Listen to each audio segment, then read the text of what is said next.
जय माँ दुर्गा। नवरात्रि के तीसरे दिन माँ दुर्गा के तीसरे स्वरूप की पूजा आराधना का महत्व होता है। माँ दुर्गा की तीसरी शक्ति का नाम चंद्रघंटा है। नवरात्रि उपासना में तीसरे दिन इन्हीं का विग्रह का पूजा अर्चना की जाती है। मंगलवार 17 अक्टूबर 2023 को शारदीय नवरात्रि का तीसरा दिन है। इस दिन माँ दुर्गा के तीसरे स्वरूप की पूजा आराधना का महत्व होता है। माँ दुर्गा की तीसरी शक्ति का नाम चंद्रघंटा है। नवरात्रि उपासना में तीसरे दिन इन्हीं के विग्रह की पूजा अर्चना की जाती है।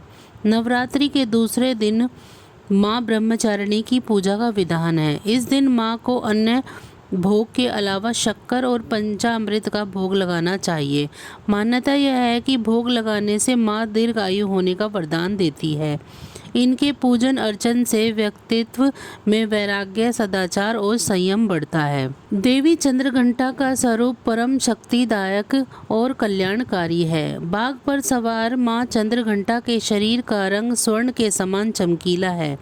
उनके मस्तक में घंटे के आकार का अर्धचंद्र विराजमान है, इसीलिए इन्हें चंद्रघंटा कहा जाता है। 10 भुजाओं वाली देवी के हर हाथ में अलग अलग शस्त्र विभूषित हैं।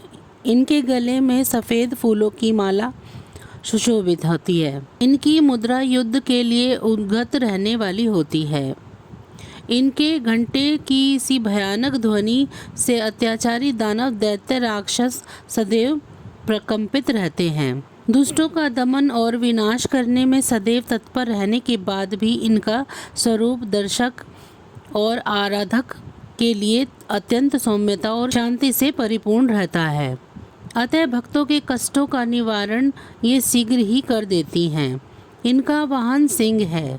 इनका उपासक सिंह की तरह पराक्रमी और निर्भय हो जाता है। इनके घंटे की ध्वनि सदा अपने भक्तों की प्रेत बाधा आदि से रक्षा करती है। इनका ध्यान करते ही शरणागत की रक्षा के लिए इस घंटे की ध्वनि ननादित हो उठती है। माँ चंद्रघंटा के भक्त और उपासक जहाँ भी जाते हैं, लोग उन्हें देखकर शांति का अनुभव करते हैं। ऐसे साधक के शरीर से दिव्य प्रकाश युक्त परमाणुओं का अदृश्य विकिरण होता है। इनकी आराधना से साधुओं को चिरायु, आरोग्य, सुख और संपन्न होने का वरदान प्राप्त होता है। माँ चंद्रघंटा की कृपा से साधक के समस्त पाप और बाधाएं नष्ट हो जाती हैं। इनकी आराधना से प्राप्त होने वाला एक बहुत ही बड़ा सद्गुण यह भी है कि साधक में वीरता, निर्भयता के साथ ही साथ सौम्यता और विनम्रता का भी विकास होता है। उसके मुख, नेत्र तथा संपूर्ण काया में कांति वृद्धि होती है एवं स्वर में दिव्य अलौकिक माधुर्य का समावेश हो जाता है। क्रोधी छोटी छोटी बातों से विचलित हो जाने, तनाव लाने वाले और पित्त प्रकृति के लोग माँ चंद्रघंटा की भक्ति करें। आइए अब जानते हैं पूजा विधि। माँ को शुद्ध जल और पंचामृत से स्नान कराएं। अलग अलग तरह के फूल, अक्षत, कुमकुम, सिंदूर अर्पित करें।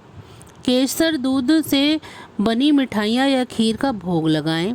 माँ को सफ़ेद कमल, लाल गुड़हल और गुलाब की माला अर्पण करें और प्रार्थना करते हुए मंत्र जाप करें। इस तरह माँ चंद्रघंटा की पूजा करने से साहस के साथ सौम्यता और विनम्रता में वृद्धि होती है। माँ का मंत्र: या देवी सर्वभूतेषु माँ चंद्रघंटा रूपेण संस्थिता, नमस्तस्यै नमस्तस्यै नमस्तस्यै नमो नमः। बीज मंत्र: ह्रीं श्रीं शक्तये नमः। बस आज की जानकारी इतनी ही थी। फिर मिलेंगे हम किसी अन्य जानकारी के साथ किसी अन्य वीडियो में। तब तक के लिए मुझे दीजिए इजाज़त। अगर आपको मेरी जानकारियाँ अच्छी लग रही हैं तो मेरी वीडियो को लाइक करें। अगर मेरे चैनल को सब्सक्राइब नहीं किया है तो मेरे चैनल को सब्सक्राइब करें और कमेंट बॉक्स में जय माता जी ज़रूर लिखें। और साथ ही साथ मुझे ये भी बताएं कि आपको मेरी जानकारियाँ कैसी लग रही हैं। बोलो जयकारा शेरा वाली का बोल, साचे दरबार की जय। आप सभी का बहुत बहुत धन्यवाद।